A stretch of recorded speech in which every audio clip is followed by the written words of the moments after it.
Most Christians in the West can go to church on Sunday without any concerns about being slaughtered in the name of Allah.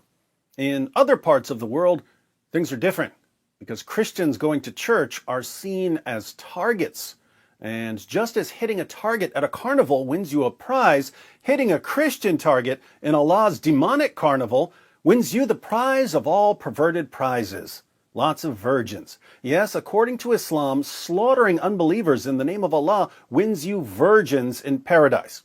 You get to spend eternity deflowering them. Sounds like the true religion and not something straight from the pits of hell, right? CNN reports.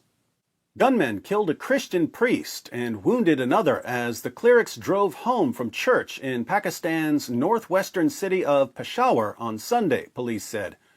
Two attackers on a motorcycle opened fire on the car on the city's ring road, killing Pastor William Siraj instantly, officers added. No one immediately claimed responsibility for the shooting in a city where scores of people died in a twin suicide bombing outside a church in 2013, one of the deadliest attacks on Pakistan's Christian minority.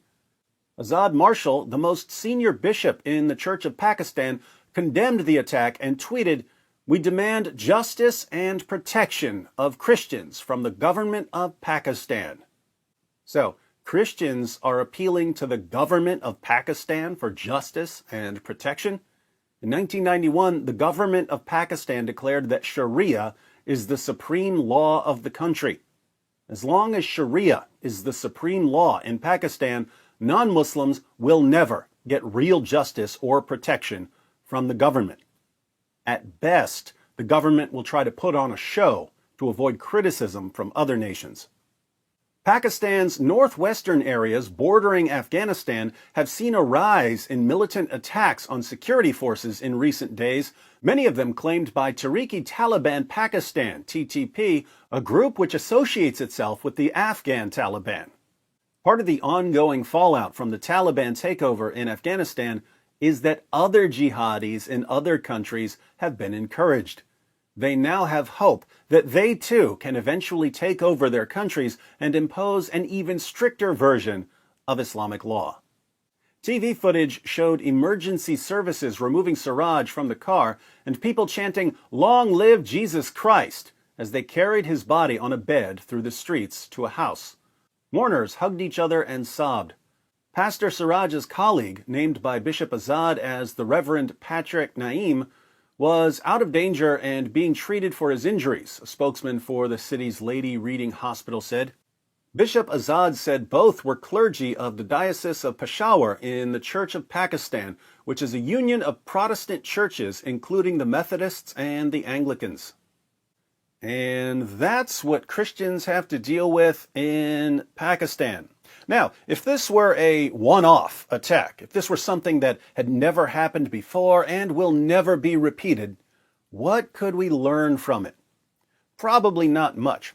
But since there have been tens of thousands of attacks like this over the past 2 decades, what can we learn from it? You might think that after tens of thousands of attacks carried out in the name of Allah, it's probably a good time to open Islam's most trusted sources to see why this ideology produces endless violence against non-Muslims. But you'd be wrong, because there's an even greater problem here, a problem that trumps all other problems. In fact, even if there were 1 billion terrorist attacks carried out in the name of Allah, it wouldn't matter at all, because there's something even more important that we're all supposed to focus on. You know what I'm talking about. Islamophobia.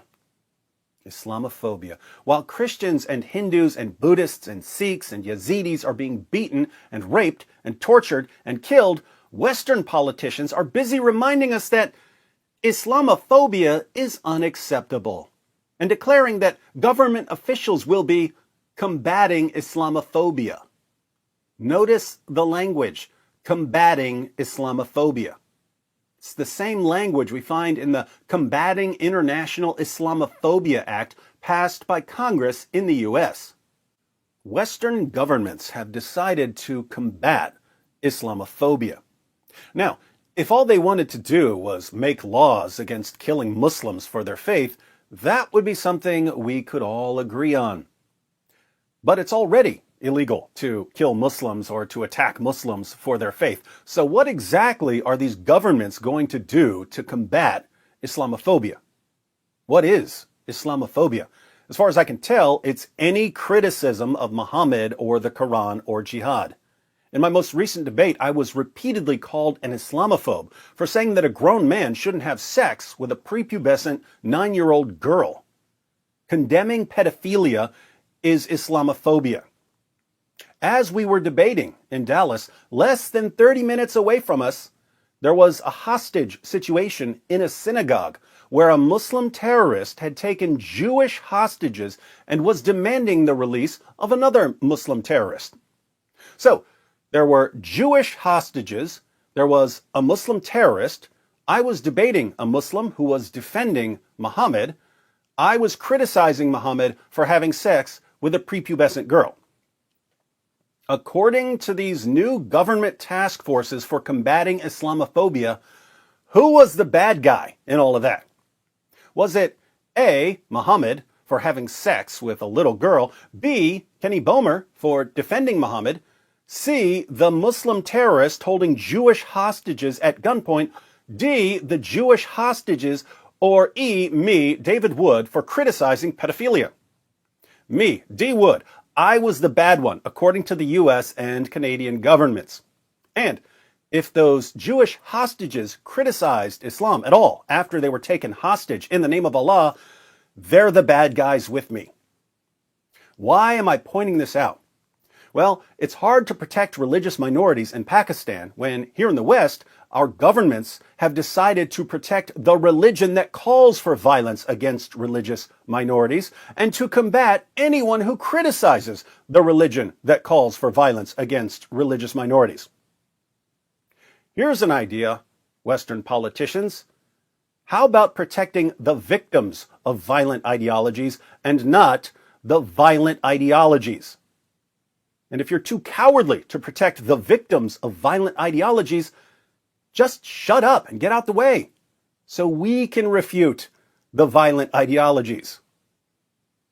What are you going to do now? Arrest us? You